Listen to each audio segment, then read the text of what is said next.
종교인들은 미치광이다, 이단자다, 사기꾼이다, 과대망상자다, 사회를 혼란케 하는 자다, 하나님을 모욕하는 자다 라고 비방을 하고 또 조롱을 합니다. 제자라고 불리는 이들은 있었지만 그들은 자신의 생각과 아집을 버리지 못하고 깨닫는 것이 참 부족합니다. 밤낮으로 따라다니는 사람들은 많았지만 대부분 자신의 유익과 필요를 채우기 위해 쫓을 뿐이었습니다.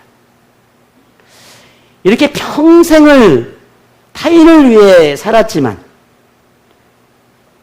제자들의 배반과 사람들의 배신, 종교인들의 고소로 재판을 받아 결국 죄인으로 낙인 찍혀 사형수가 되어서 죽음을 맞았습니다.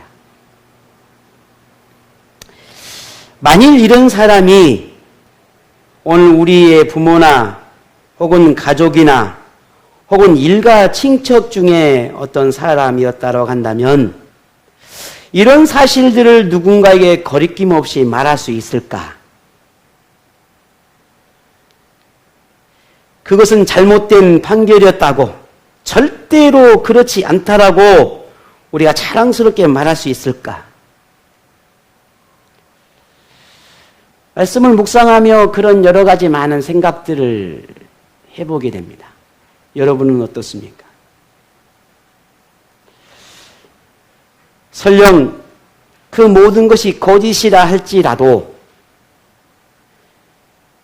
사람들의 시선을 더 생각하고 사람들의 바라보는 생각하는 것들을 더 생각하다 보면 그런 사람들 때문에 우리는 쉽게 이런 표현들을 할 수 없을런지도 모릅니다. 조금 전 그 사형수가 누굽니까? 예수님입니다. 그 당시에는 예수님이 십자가에 죽는 것에 대해서 누구 하나도 그 어떤 사람도 거부하거나 아니라고 말하거나 부정하다고 말하거나 절대 그럴 수 없다라고 말하는 사람이 얼마나 있었습니까? 모두 다 환호했습니다. 예수님이 골고다의 십자가에 죽으실 때 모두가 구경 나왔습니다.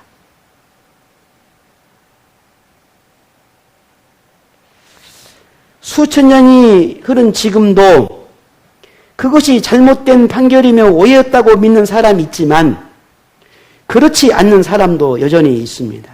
만일 예수님을 구주로 고백하는 사람이라면 유대의 법정 판결이나 결정이 잘못되었으며 예수님의 말씀과 가르침이 진리라는 것을 믿는 사람일 겁니다.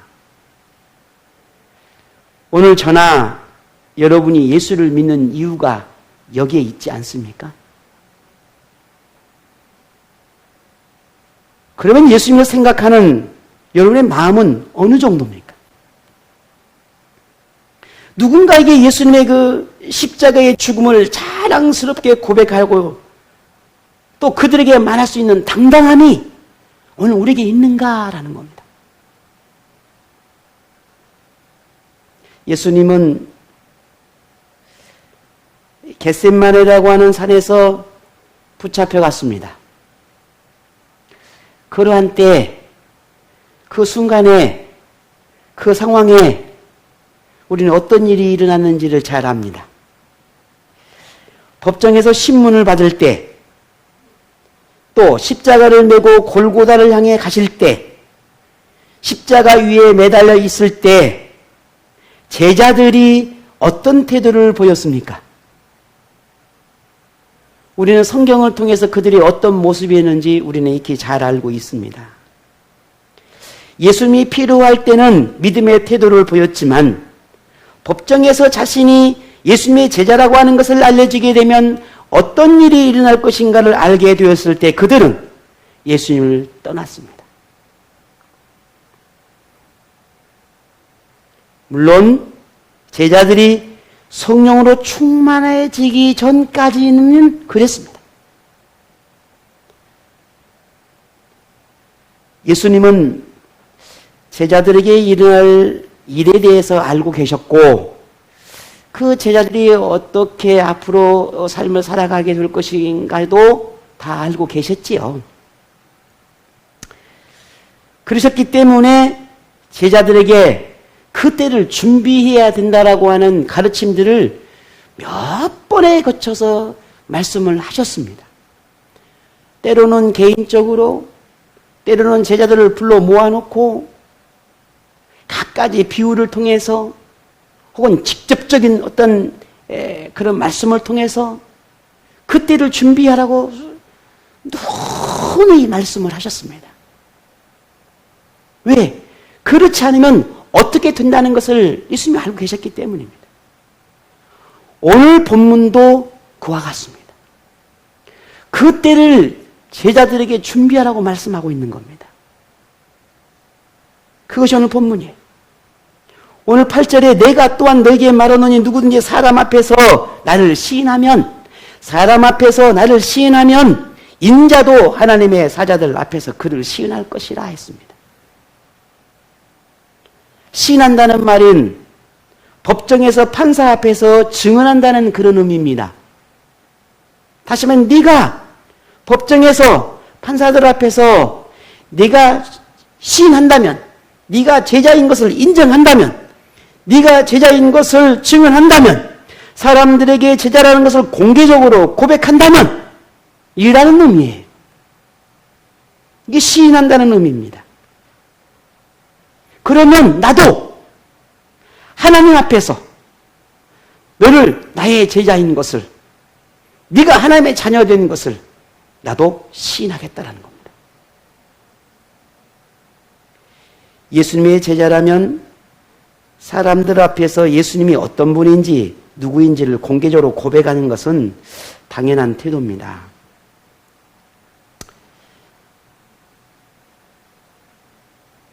부모와 자식이, 자녀가 도로를 이렇게 길을 걷고 있습니다.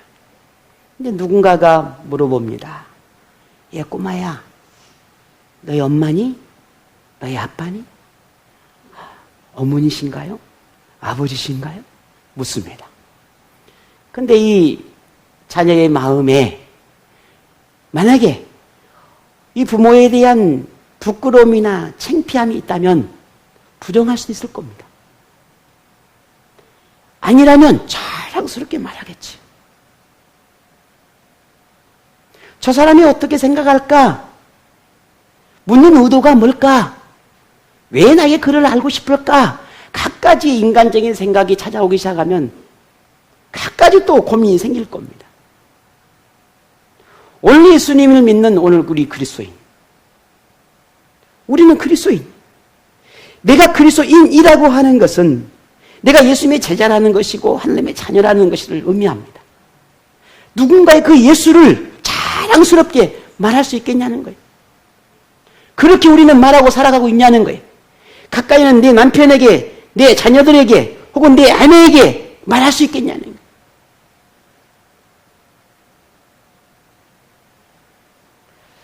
예수님과 함께 있을 때만 제자가 아니라 자신에게 위협적인 상황이나 예수님이 법정에서 불리한 그런 판결을 받게 될지라도 자신이 제자라는 것을 고백할 수 있을 때 예수님은 그를 참 제자로 여길 것이다 라고 하는 말씀입니다. 그렇게 예수님을 시인한다면 예수님도 그들을 하나님 앞에서 자랑스럽게 고백할 수 있을 것이라고 말합니다.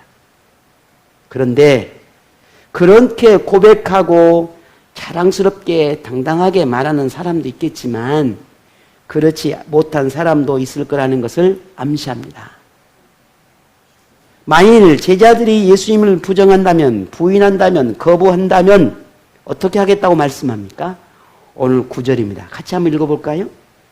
사람 앞에서 나를 부인하는 자는 하나님의 사자들 앞에서 부인을 당하리라. 아멘. 예수님의 제자라 하는 사람이 예수님을 부인한다면, 예수님의 제자가 아니라고 말한다면 예수님도 그들을 하나님 앞에서 부인할 것이라고 말합니다. 이 시대 속에서 우리가 그리스도인으로 살아간다는 건 늘 말하지만 참 당당함이 없이 우리가 예수님을 붙드는 그 대범함이 없이는 참 혼란스러운 그런 신앙의 삶을 살아갈 수밖에 없겠구나 하는 생각들을 참 많이 하게 됩니다.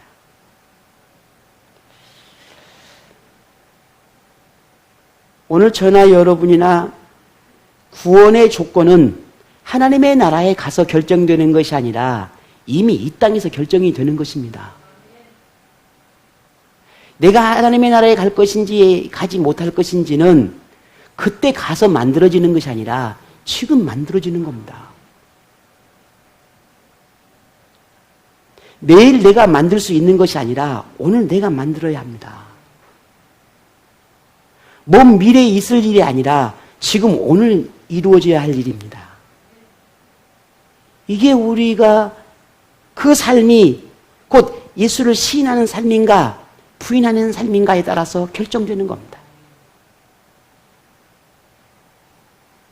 여기서 사람이 예수님을 구주로 믿고 공개적으로 고백하는 것과 믿지 못하고 부인하는 것에 따라서 분명 예수님도 똑같이 우리를 그렇게 대응하신다라고 하는 사실을 우리는 잊지 않아야 합니다. 이것은 단순히 그저 알고 깨달음의 문제가 아니라 우리가 구원의 문제와 연결되어 있는 것입니다. 내가 구원을 얻느냐 못 얻느냐의 이유에 궁극적으로는 내가 구원을 얻을 것인가 얻지 못할 것인가 내가 하나님의 나라에 들어갈 수 있을지 없을지를 우리는 판가름하게 되는 것입니다. 예수님을 구주로 믿는 그리스도인으로서 산다는 것은 단지 자기 앞에 자기 안에서 그저 믿음을 품고 내가 그리스도인이다라고 스스로 확신하고 믿는 그런 삶을 의미하는 게 아닙니다. 한때 그리스도인에게 우리 믿는 사람이 그리스도인의 확신, 믿음의 확신에 대한 구원의 확신에 대한 갖는 것이 굉장히 중요하게 여겨지는 때가 있었습니다. 물론 지금도 당연한 것입니다. 그런데 교회에서 구원의 확신을 가르치다 보니 스스로가 내가 구원의 확신을 갖는 것에만 거기에만 중요하게 생각을 했지 구원의 확신을 갖는 이들이 보여줘야 할 믿음의 삶, 믿음과 행위에 대한 부분은 참으로 많이 부족했던 것이 사실입니다. 그들이 배웠던 신앙의 그 반쪽 신앙의 모습들이 결국 5년, 10년, 20년이 흐른 지금에서 와서는 이제 내가 어떻게 조금 믿음으로 부족한 삶을 살아내도 내 안에 그리스도에 대한 하나님에 대한 확신이 있으니 내가 하나님 나라의 구원을 얻을 거라고 하는 그런 자신만의 확신을 가지고 살아가는 사람이 참 많다라는 거예요. 만약에 오늘 저에게도 오늘 여러분에게도 하나님께서 구원의 잣대를 들이댄다면 우리는 어떤 사람일까? 두렵고 떨림으로 우리는 말씀 앞에 서야 합니다. 그게 정말 믿음이에요.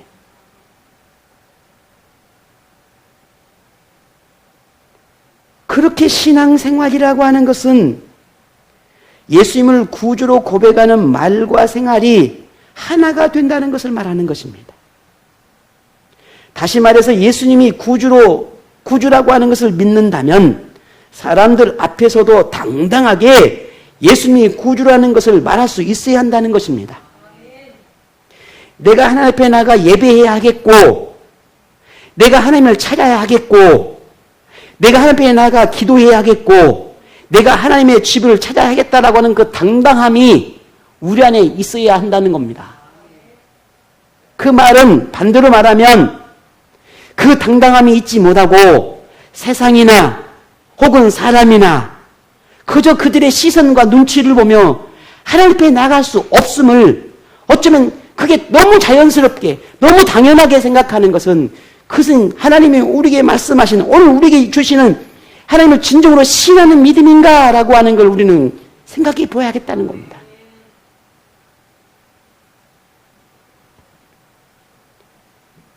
우리의 모든 신앙의 고백이 생활 속에서도 말씀을 따라 사는 열매를 맺어야 한다는 것이 오늘 우리에게 주는 주님의 말씀입니다. 이것이 예수님을 시인하는 사람의 모습이라고 우리에게 교훈하고 있습니다. 지금 우리에게는 예수님을 시인하는 태도가 너무나 절실한 그러한 시대요, 또 너무너무 필요한 우리의 모습인 걸 보게 됩니다. 예수님을 시인하는 사람에게는 예수님을 경외하는 태도가 예배로 나타나고 구원의 감격이 크게 일어나며 말씀을 지켜 행하고자 하는 그런 영적인 노력이 끊임없이 일어납니다. 뿐만 아니라 나 자신이 나는 그리스도인이다 라고 하는 이 자존감이 굉장히 높아요. 누가 뭐라 해도 나는 그리스도인입니다. 세상이 보기에는 그리스도인답지 않을 수도 있겠고 허물투성일 수도 있고 그렇게 크게 달라 보이지 않을 수 있겠지만 내 안에 그리스도인이라고 하는 이 자존감이 큰 사람은 그만큼의 삶 가운데 그 모습으로 살아가려고 하는 영적인 노력들이 있기 때문인 겁니다. 그걸 오늘 우리에게 가르쳐주고 있습니다. 하지만 어떤 사람은 그리스도인에게도 처세술이 필요하다고 생각하고 또 그렇게 말하며 상황과 환경에 따라서 옷을 바꿔 입는 그리스도인이 되어야 그게 지혜롭고 현명한 사람이라고 말하는 사람도 있습니다. 이런 사람이 말하는 예수님은 도대체 어떤 분일까? 만약에 예수님이 이게 필요했다면 그 당시에 예수님도 그렇게 살았을 것입니다. 유대인에게 혹은 이방인에게 혹은 예수님을 향해 돌을 던지는 그들에게 혹은 핍박하고 조롱하는 그들을 향해서 혹은 온갖 모함하는 그들에게 예수는 각가지의 모습으로 그들에게 카멜레온처럼 보였을 것입니다. 그러나 그렇지 않았습니다. 처음부터 끝까지 한결같으셨어요. 그 이유가 뭘까 하는 겁니다.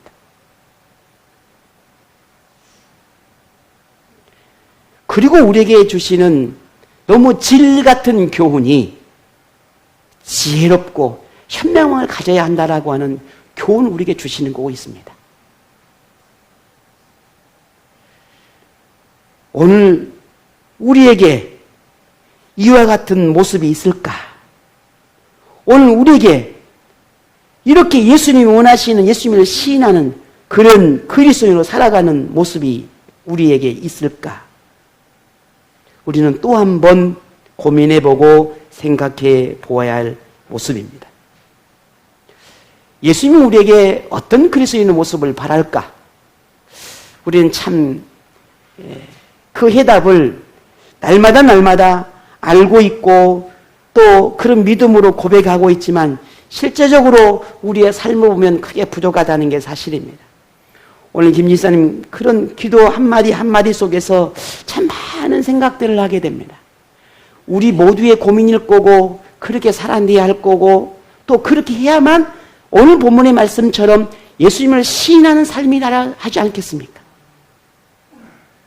분명히 하나님께서 우리에게 이렇게 말합니다. 구약성경 사무엘상 2장 30절에 보게 되면 나를 존중히 여기는 자를 내가 존중히 여기고 나를 멸시하는 자를 내가 경멸하리라 라고 말씀하셨습니다. 코로나라고 하는 이 통해서 한 시대를 바꾸어 놓은 강력한 소용돌이가 지금도 계속해서 어쩌면 잦아들었다 하지만 계속 되어가고 있는 모습입니다. 이런 시대를 많은 사람들이 진단하고 평가하고 그리고 삶을 각가지의 삶의 형태를 이야기를 합니다. 그런 많은 학자들이나 수많은 사람들이 이런 모습들을 바라보면서 새로운 언어들과 새로운 문화를 바라보는 그런 시각들이 다시 또 새롭게 일어나고 있는데 현실과 가상세계라고 말하지요. 우리가 흔히 말하는 이런 인터넷이나 혹은 뭐 사이버 세상들을 말하지요. 이런 가상세계들. 그리고 우리의 눈에 보여지는 이 현실. 이 현실과 가상세계를 오고 가는 시대, 그런 시대가 교차하고 있다라고 하는 그런 의미에서 메타버스라고 하는 말들을 합니다. 그 말들이 그렇게 말한다고 합니다. 그만큼 우리는 이 스마트 세대, 이런 속에서 우리는 많은 것들을 누리고 살아가고 있거든요. 이런 시대를 가리켜 메타버스라 그래요. 시대의 변화가 급격하게 되어져 가고 이런 시대의 변화 속에서 새로운 기준이 만들어지기 시작합니다. 지금 이 시대 속에서 이 상황 속에서 이렇게 살아야 되지 않겠냐라고 하는 지금 이 시대는 이런 세대가 아니냐라고 하는 그런 새로운 기준이 만들어지고 그리고 그 새로운 기준이 만들어지면서 그것이 다음 새로운 시대를 살아가는 표준으로 삼아야 한다라고 하는 그런 주장들이 나옵니다. 그걸 뉴 노멀 시대라고 말해요. 그래서 지금은 뉴 노멀 시대라 그렇게 말합니다. 그런데 이런 세상의 흐름과 세상의 주장과 세상이 강조하는 이 시대를 평가하고 바라보는 이런 시선들이 이런 문화들이 교회 안에도 여전히 그대로 지금 이렇게 만들어져 가고 있다는 거예요. 많은 교회와 신학자들마저도 혹은 신학교 교수들마저도 이런 시대의 변화에 따라 교회도 변화되어야 한다라고 말합니다. 물론 어떤 부분에서는 그게 맞을 수 있지만 그런데 문제는 이런 변화가 되어가는 이 시대 속에서 가장 쟁점이 되는 가장 큰 쟁점이 되는 문제가 예배에 대한 부분입니다. 이 주일에 드려지는 이 예배가 현장에서만 교회 예배당에서만 드려질 예배가 그 예배만 고집할 것이 아니라 온라인 속에서도 예배가 행해져야 한다라고 하는 주장입니다. 이게 가장 큰 이슈예요.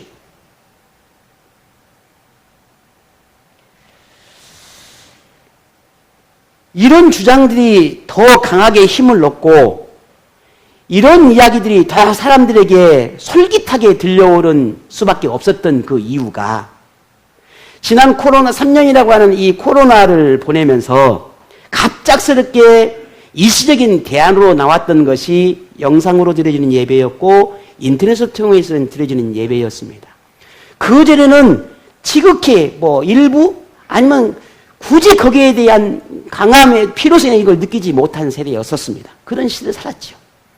그렇게 드려보니 그렇게 영상을 통해서 혹은 인터넷상에서 혹은 사이버상에서 예배를 드리고 그렇게 예배가 이루어지니 그게 일시적인 것 같았고 그것이 잠깐인 것 같았는데 그렇게 드리고 보니 좋더라는 겁니다. 괜찮더라는 겁니다. 그러니 그런 예배 형태를 지금도 우리는 앞으로도 계속해서 이어가야 한다라고 하는 것이 지금 이 시대를 보는 사람들의 주장하는 이유예요. 만일 코로나라고 하는 이것이 없었다면 어땠을까? 그래도 그런 이야기를 할 수 있었을까? 지금 대형 교회나 많은 교회들이 현장 예배와 영상 예배를 동시에 드리는 교회가 지금도 여전히 있습니다. 정말 이게 옳은 것인가? 이게 바른 것인가? 이게 시대의 변화에 꼭 필요한 것인가? 그리해야만 하는 것인가? 그것이 이 시대에 하나님이 원하시는 방법인가? 정말 많은 고민이 해야 됩니다. 만일 그것이 사람들에게 좀 더 편리해지고 그렇게라도 예배를 드려야 되겠고 그렇게 하지는 않으면 안 되겠다라고 하는 그런 인간적인 생각 때문에 그런 영상이라고 하는 사이버 예배가 대안으로 떠오른다면 분명히 이것은 우리는 잘못된 선택이라고 말할 수 있을는지도 모릅니다. 우리는 이러한 변화의 소용돌이 징후가 시작되는 그런 상황 속에서 우리가 살아가고 있습니다. 목사인 저에게도 여전히 혼란과 분명한 답을 내리지 못한 많은 것들이 제 안에 아직도 여전히 잔재하고 있습니다. 시대의 변화와 성도들의 변화와 신앙관의 가치관의 변화의 속도에 사실은 제가 따라가지 못하는 게 어쩌면 맞아요. 따라가지 못하고 있습니다. 충돌이 일어나고 어떻게 대응하고 어떻게 답을 제시하고 어떻게 그걸 풀어가야 할지 아직 제 자신에게도 여전히 뒷걸음질 치고 있는 게 아니라 어쩌면 버벅거리고 너무 쏜살같이 달려가는 그런 변화의 물결을 내가 따라가지 못하고 있는 게 아닌가라는 제 개인적인 생각들이 날마다 일어납니다. 어떻게 해야 될까? 어떻게 해야 될까?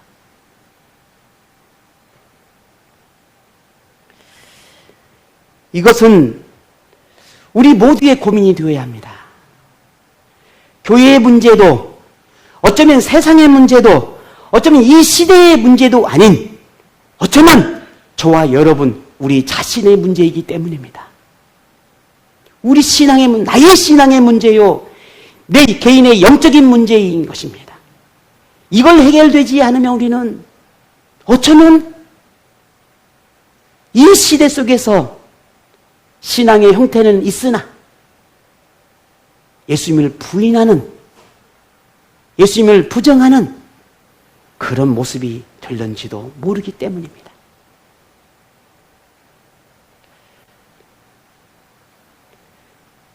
예측할 수 없을 만큼 세상과 교회가 빠르게 변해가는 이때 우리가 절대로 변하지 않아야 할 것, 변해서도 안 되는 것이 있다면 오늘 저와 여러분이 그리스도인이라고 하는 이 정체성입니다.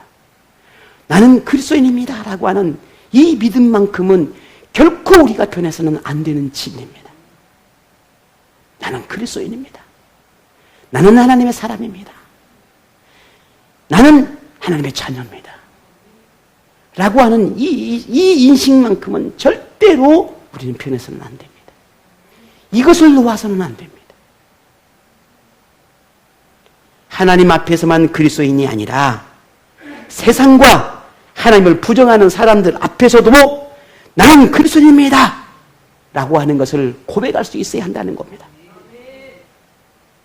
우리가 세상을, 우리가 예수님을 시인한다는 가장 큰 증거는 교회를, 하나님의 집을 그리스도인의 보금자리로 여기며 가까이 하는 겁니다. 시대가 변하면서 교회 건물이 바뀌고 형태가 바뀔 수는 있겠지만 교회 공동체를 이루는 이 구성원인 그리스도인이 하나님의 전을 가까이 하는 것, 교회 공동체 중심의 신앙을 키워가는 것, 하나님의 집인 성전에서 예배의 행위가 있어야 한다라고 하는 것은 교회의 전통을 지킨다라고 하는 그런 차원의 문제가 아니라 교회의 공동체의 존재의 이유이고 예배와 신앙 공동체의 정신이 그리스도인의 모임에서 드러난다라고 하는 것이 성경적 교훈이기 때문에 반드시 이것은 우리가 지켜야 할 일입니다. 그리스도인의 마지막 때까지, 오늘 저와 여러분이 주님이 오실 그때까지, 오늘 우리가 이 땅에서 허락된 모든 삶을 살아내는 그 순간까지 신앙을 지키고 세상을 이기는 비결은 그리스도인인 오늘 우리가 신앙 공동체를 이루고 영적 공동체를 이룰 때 가능합니다. 아무리 우리 개인의 신앙의 질이 높다 할지라도 하나님의 교회가 멀어지고 예배가 멀어지면 그 누구도 신앙을 지킬 수 있는 사람은 아무도 없습니다. 아무도 없어요.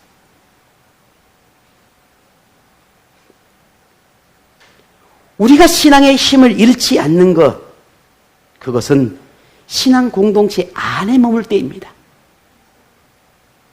설령 개인의 신앙이 뛰어나도 하더라도 교육 공동체를 멀어지면 금세 그 신앙의 한계는 드러날 수밖에 없어요. 아무리 인터넷상으로 말씀을 듣고 어떤 영적인 공부를 하고 세미나를 듣고 수많은 여러분 것들을 접한다 하더라도 신앙의 지식은 높아지고 말씀의 지식은 높아질는지 모르나 가슴 속에 일어나는 영적인 하나님의 능력들은 그것도 높아지고 더 깨달음이 깊어지고 더 강력한 힘을 가질 수 있을까? 그렇지 않습니다. 가슴을 뜨겁게 하는 것은 하나님의 집인 성전 공동체를 통해 믿음의 공동체를 통해 신앙 공동체를 통해 만들어지는 것입니다. 우리는 이것을 결코 잊어서는 안 됩니다. 그 예가 제자들이 비록 생각이 다르고 배움의 깊이도 다르고 예수님을 향한 믿음도 다를지라도 예수님을 따르며 예수님 곁에 머물 때는 그나마 제자의 모습을 가질 수 있었습니다. 그런데 예수님의 죽음을 받아들이지 못하고 그들이 흩어져서 더는 제자 공동체가 아니라 자신의 개인의 삶으로 돌아갔을 때 그들의 자태, 그들의 모습은 어떠했습니까? 한낱 어부에 불과했고 그저 한낱 자신의 과거의 삶으로 그저 돌아갈 뿐이었어요. 그런데 그들이 다시 제자 공동체를 이루고 신앙 공동체를 이루었을 때 그들이 성령을 받게 되었고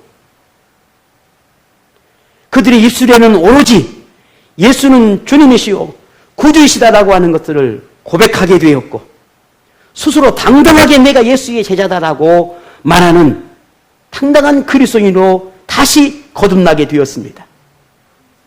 그런 그들을 핍박하고 옥에 가두고 죽이기까지 했지만 세상은 절대로 제자들의 믿음을 꺾지 못했습니다. 이것이 가능할 수 있었던 것은 그들의 개인의 영성이 충만했기 때문이기도 하겠지만 그것이 전부가 아니었습니다. 그들이 제자 공동체를 이루고 신앙 공동체를 이루고 교회 공동체를 이루고 함께 모이고 함께 기도하고 함께 말씀을 선포했기 때문에 가능했던 겁니다. 함께 고난에 동참하고 함께 시련을 나누고 함께 어려움을 고백하고 함께 말씀을 붙들고 기도하고 함께 울고 함께 웃고 그런 신앙의 공동체가 이루어질 때 그들이 세상을 이길 수 있었고 세상에 감당할 수 없는 제자가 될 수 있었습니다.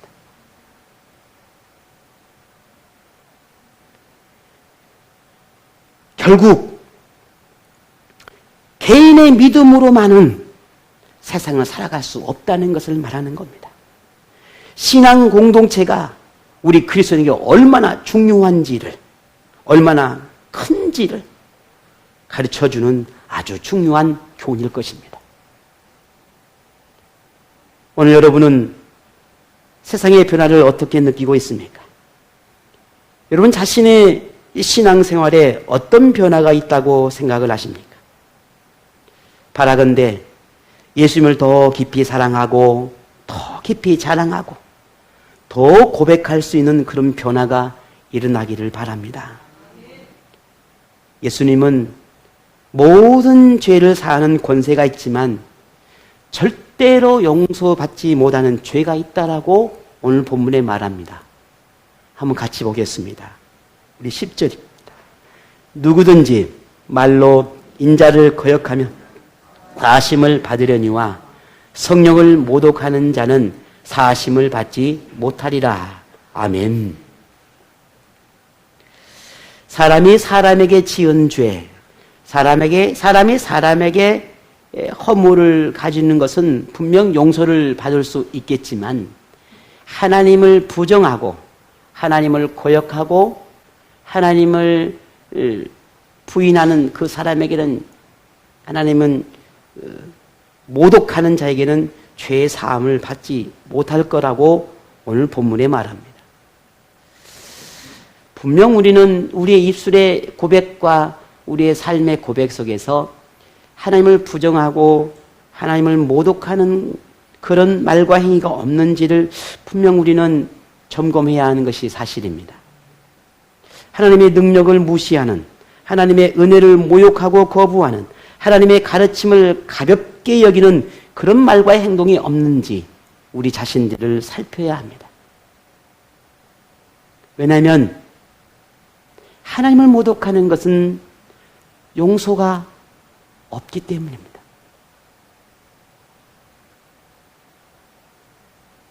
그래서 세상에 하나님을 없다 말하는 사람, 하나님은 죽었다 말하는 사람, 그들은 결코 우리를 포함해서 하나님께 용서받을 수 없는 죄를 범하는 것입니다. 오늘 우리는 하나님을 인정하는 사람, 예수 그리스도를 시인하는 사람들입니다. 그렇다면 우리의 말과 행동에서 결코 그 어떠한 것에서도 하나님을 부정하는 모습은 결코 있지 않아야 하지 않겠냐는 겁니다. 세상은 하나님의 진리를 무너뜨리려고 사람이 더 중요하다고 말하고 있습니다. 사람이 더 중요하다. 세상 그 어떤 것보다 사람이 더 중요하다. 개인의 존엄성을 강조하고 하나님의 개입에 대해서는 거부합니다. 시대의 변화에 발맞춰 진리도 바뀌어야 한다라고 강조합니다. 더 많은 풍요를 꿈꾸고 더 안락한 생활을 위해 세상의 흐름에 더 예민해야 하고 더 밝아야 한다라고 말합니다. 자기 인생이니만큼 스스로 책임져야 하는데 이것을 위해서는 때로는 교회도 하나님도 멀리하고 혹은 버릴 수 있어야 한다라고 말합니다. 하나님 나라를 꿈꾸는 신앙생활은 세상에서 도태되는 것이고 비상식적이고 환상을 쫓는 미련한 것이라고 말합니다.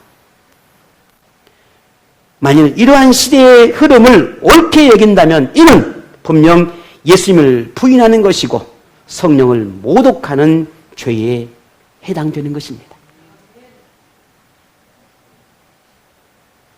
오늘 여러분은 어떻습니까? 세상 사람들처럼 그렇게 크게 이렇게 구분되지 않게 살아가야 한다고 생각합니까? 아니면 세상 사람들이 또 그렇게 살아가니까 우리도 어느 정도는 좀 발맞춰 가야 한다라고 그리 생각하십니까? 그렇지 않으면 우리가 왕따 당한 것 같고, 그렇지 않으면 우리가 세상에 성공적인 삶을 못 사는 것 같고, 그래도 어느 정도 그들과 함께 좀 비슷해져야만 나도 좀 성공의 대열에 사는 것 같습니까? 예수님도 우리에게 그런 모습들을 원하시는 걸까요?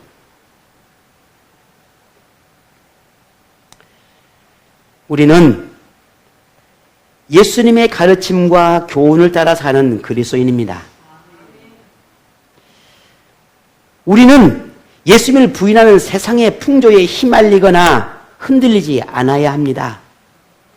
그러려면 그리스도인으로서 세상 속에서 어떤 인생 설계가 필요한지를 우리는 찾아야 합니다. 내가 그리스도인인, 내가 하나님의 자녀인, 내가 세워가야 할 내 인생의 프로젝트, 내가 앞으로 살아가야 할 인생의 계획들이 어떻게 살아가야 할까? 이걸 찾아야 한다는 말입니다. 점점 더 세상을 보는 것이 아니라 점점 더 하나님을 바라봐야 하지 않겠냐는 겁니다. 왜? 우리의 때가, 우리의 시간이 점점 더 이제 이 땅의 시간들이 점점 줄어들고 있잖아요. 제가 순장들에게 그런 메시지를 좀 보냈습니다.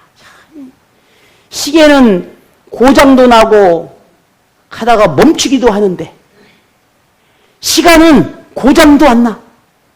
시간은 멈추지도 않아. 시간은 잡을 수도 없어. 저 시계는 전기 빼버리면 그냥 멈춰버리잖아요. 죽어버리잖아요. 근데 시간은 그렇지 않아요.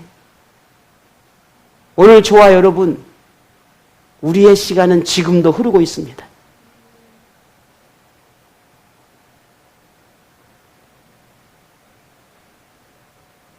예수님을 부정하는 세상을 향해 예수님이 구주라고 하는 것을 우리는 고백할 수 있는 그 용기가 우리에게 필요합니다. 그리스도인으로 살아가는 것을 그대로 두지 않고 회방하는 어둠의 세력 앞에서 담대해질 수 있도록 하나님의 도움을 구하는 기도가 우리에게 필요합니다. 우리는 쉽게 넘어지고 세속에 빠지기 쉬운 존재이기에 이런 우리를 도울 수 있는 분은 오직 하나님뿐이십니다. 변화하는 세상을 향해 신앙을 흔드는 상황 속에서 하나님과 멀어지게 하는 어둠의 유혹 속에서 그리스도인으로 살아가도록 붙들어주고 이끌어주실 하나님이 계시다라고 하는 걸 오늘 우리가 잊지 않기를 바랍니다. 예수님이 분명 오늘 본문에 우리에게 이렇게 말씀합니다. 12절에 마땅히 할 말을 성령이 곧 그때에 너에게 가르치시리라 말씀하셨습니다. 분명 하나님은 우리가 살아가는 이 시대 속에서 내가 어떻게 살아가야 할지 물을 때 우리가 어떻게 살아갈수록 가르쳐 주신다고 하셨습니다. 하나님, 지금 내가 고민스럽습니다. 하나님, 내가 정말 방황하고 있습니다. 하나님 가르쳐 주십시오. 분명 말씀합니다. 내가 내게 가르쳐 주면 하나님께 지혜를 구하십시오. 하나님께 뜻을 물으십시오. 하나님 말씀하신 대로 따라가십시다. 예수님은 지금 우리가 사는 세상에 대해 알고 계십니다. 내가 지금 살아가고 있는 삶의 환경이 어떤지 알고 계십니다. 분명 지난주에 그 말씀을 드렸습니다. 하나님은 우리의 머리털까지 주신다 하셨으니 분명히 알고 계십니다. 이 속에서 우리가 어떻게 살아야 하는지도 알고 계시기에 말씀을 통해 그 길을 가르쳐 주겠느라고 우리에게 말씀하고 계십니다. 오늘 저와 여러분 이것을 믿는다면 두려움보다 용기를, 염려와 걱정보다는 희망으로, 부정하고 의심하기보다는 하나님의 능력을 믿고 주어진 삶의 현장에서, 교회에서, 가정에서, 여러분의 직장에서 예수님을 구주로 고백하는 그리스도인으로 살아가시기를 바랍니다. 그리스도인인 우리가 하나님을 시인하지 않는다면 세상은 더 우리를 얕잡아 볼 것입니다. 내가 내 가정에서 예수 그리스도를 더 붙들지 않으면 그 누구도 우리가 예수로 살아가는 것을 인정하지 않을 것입니다. 우리는 그들의 요구에 영혼까지도 팔아야 하는지도 모릅니다. 여러분 그러고 싶으십니까? 무엇을 더 잃는 것을 두려워서 우리의 영혼을 잃는 것을 그렇게 소홀히 여길 수 있겠습니까? 우리의 영혼을 잃어버리면 그 어떤 것도, 그 무엇도 가진들 그게 무엇은 의미가 있겠습니까?